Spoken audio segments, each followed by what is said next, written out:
മലയാളത്തിലെ മികച്ച പ്രൊഡക്ഷൻ ഹൗസുകളിൽ ഒന്നാണ് ആശീർവാദ് സിനിമാസ്.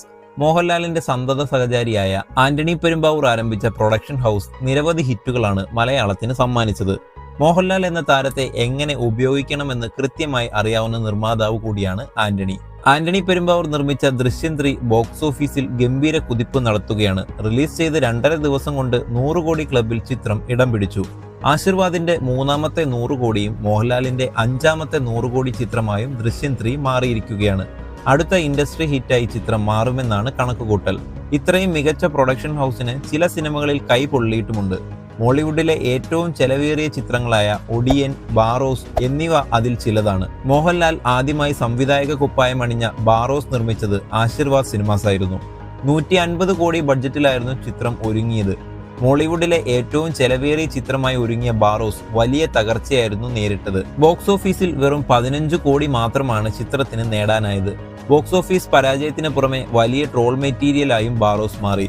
ആശീർവാദ് സിനിമാസിന് 100 കോടിയിലേറെ നഷ്ടമാണ് ഈ സിനിമ നൽകിയത്. പിന്നാലെ ആശീർവാദ് ഒരുക്കിയ എമ്പുരാൻ 200 കോടിയിലേറെ കളക്ഷൻ നേടിയെങ്കിലും ബജറ്റിന്റെ ആധിക്യം കാരണം നിർമ്മാതാവിന് വലിയ ലാഭം ലഭിക്കാതെ പോയി.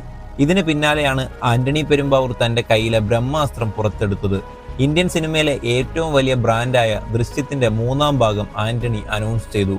ജിത്തു ജോസഫ് എന്ന സംവിധായകൻ ഒരുക്കിയ തിരക്കഥ ഒരുപാട് ലോജിക്കില്ലായ്മ മുഴച്ചു നിൽക്കുന്നുണ്ടെങ്കിലും മോഹൻലാൽ എന്ന താരത്തിന്റെ പ്രകടനം ഒന്നുകൊണ്ട് മാത്രം ദൃശ്യം 3 മികച്ച സിനിമാനുഭവമായി മാറി. റിലീസിന് മുൻപ് തന്നെ ചിത്രം വലിയ ലാഭമാണ് സ്വന്തമാക്കിയത്.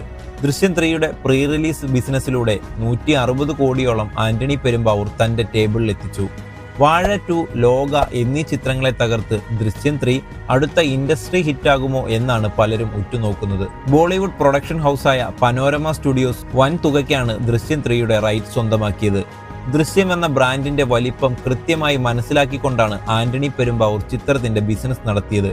ആരാധകരുടെ ആവശ്യങ്ങൾ അറിഞ്ഞ് പ്രവർത്തിക്കുന്ന മോഹൻലാൽ എന്ന താരത്തെ കൃത്യമായി ഉപയോഗിക്കുന്ന നിർമ്മാതാവാണ് ആന്റണി. ബോക്സ് ഓഫീസിൽ മുന്നേറ്റം നടത്തുമ്പോഴും ദൃശ്യം 3യെ പലരും വിമർശിക്കുന്നുമുണ്ട്. സ്ക്രിപ്റ്റിലെ പോരായ്മകളും മേക്കിങ്ങിലെ പാളിച്ചയും പലരും ചർച്ച ചെയ്യപ്പെടുന്നുണ്ട്. എന്നാൽ അതിനേക്കാൾ വലിയ വിമർശനമാണ് ദൃശ്യം 3യിലെ ബ്രാൻഡ് ബൂസ്റ്റിംഗ്. കല്യാൺ ജുവലേഴ്സിനെ കുറിച്ച് മോഹൻലാൽ പറയുന്ന ഭാഗം ട്രോളിന് ഇരയാകുന്നുണ്ട്. ദൃശ്യത്തിന്റെ 2ാം ഭാഗത്തിൽ മൈജി മൊബൈൽസിന്റെ പരസ്യം പ്ലേസ് ചെയ്തതും വലിയ ട്രോളിന് കാരണമായിരുന്നു.